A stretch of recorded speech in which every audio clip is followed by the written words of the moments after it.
It was my intention to continue on the previous video, but apparently we got knocked out. But what I wanted to say is the following, very simple, very plain. Okay, Mr. Austri and the housing revolution. Okay, I agree with that. But you see, nobody in life appreciate anything they get for free. Not even the Europeans appreciated when our ancestors worked for free. And so in nation building, you have to look at a nation like Cuba. For example, I was in Dominica 2 days after Hurricane Maria. I miraculously was able to enter. When I appeared, people were scared. They were shocked. They say, how the hell did the voodoo master get here? I showed up in Cape Town, and the first person I met and I saw was Joshua Francis. And I remember Joshua, we greeted each other, and then he said, oh, it's Peter, it's Peter Lander. And I said, yes, it's me, Joshua. I'd still got to kick your ass. And, Joshua said to me, Peter, they do not understand your spirituality. They do not understand your spirituality. That's what Joshua Francis said to me. And he said he needed a ride. He wanted to get out. He wanted to go to Roseau. And, I had cursed Joshua out. I mean, I really cursed him out, in writing, in videos, whatever. And I saw something different in that man. And I know many of you have said awful things about that man.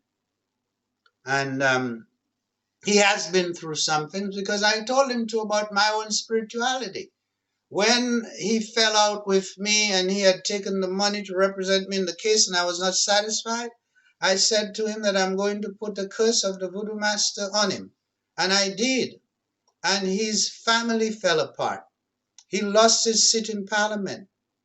And now he's trying to make a comeback. And as you can see, we got a resemblance, Josh and I. So who knows, maybe I may join forces with him. After all, things in Dominica, people doesn't remember it for very, very long. Oh, one thing I wanted to say. Actually, and I'm not going to make a separate message for Mr. Commodore because I don't think he's that worthy. But I'll mention him here in saying that Anthony Commodore, I saw, is defending a murderer or someone accused of murder. And for the most part, I'm sure they know that this guy killed that woman because we do have a culture of abuse, a culture that we think it's okay to abuse one another. And then we have a culture where people get away with it because the police does not act, the police does not work. And I remember as a youth, a man could just beat the hell out of his wife and the police would not interfere. And even I've heard people say that, oh, it's a lover's quarrel. That doesn't make much sense to me. I have 3 daughters of my own, and I have other family members and friends, and for me, it does not compute. And if it doesn't compute, it doesn't add up. So I'm saying now, Anthony Commodore is the defense attorney in a murder case taking place right now. I'd like to address the judge. I'd like to address the jury pool. If they've already put one together, if they haven't put one together, I want to tell you all that it's time for you all to stop saying, I know his mother, I know his father, he's a friend of mine, so we're not going to convict him and we're not going to hang him. This society is soon going to fall apart and become lawless. And as you can see, people are already taking the law into their own hands. Because Dame Bernie Stevenson been giving murderers bail. Bernie Stevenson been allowing murderers to walk freely on the street while their family grieve and while they taunt their family.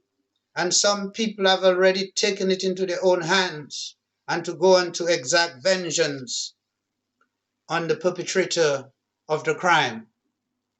So what I'm saying to you right now, is that you cannot build a nation, you cannot build a society without law and order, and that man needs to be found guilty, and he needs to be hung, okay? And you cannot allow Anthony Commodore to cockroach that man out of his way of the crime that he has committed.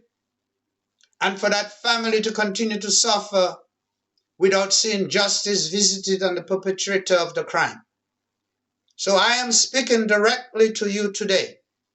And I'm saying to those of you, you know the people that's on the jury, there's no sequestering in Dominica. You know people speak, and most of you know based on some of the facts, and the police know that that man committed that crime. And I say to you that he must be convicted, found guilty, and he must be hung.